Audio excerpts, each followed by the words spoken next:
Assalomu alaykum hurmatli kuzatuvchilar. Bugun biz mijozlarimizga Solax firmasidan 10 kW bir fazli inverter jo'natmoqdamiz. Ko'rib turganingizdek korobkani ochdik va korobkasidan inverterning kitobchasi chiqadi. Va ushbu uzun korobkacha. Ushbu korobkacha nima, qanaqa vazifani bajaradi degan insonlar uchun ko'rib turganingizdek inverterning logeri.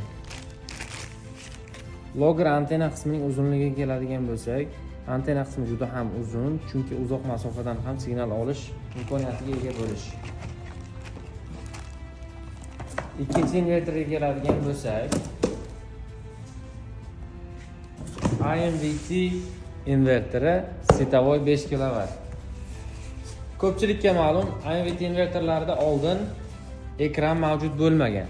Faqat loger orqali qancha tok ishlab chiqarayotganini ko'rish imkoniyatiga ega edi. Ammo hozir kelayotgan yangi partiya yuklarda ko'rib turganingizdek shunaqa ekranlari bilan chiqyapti.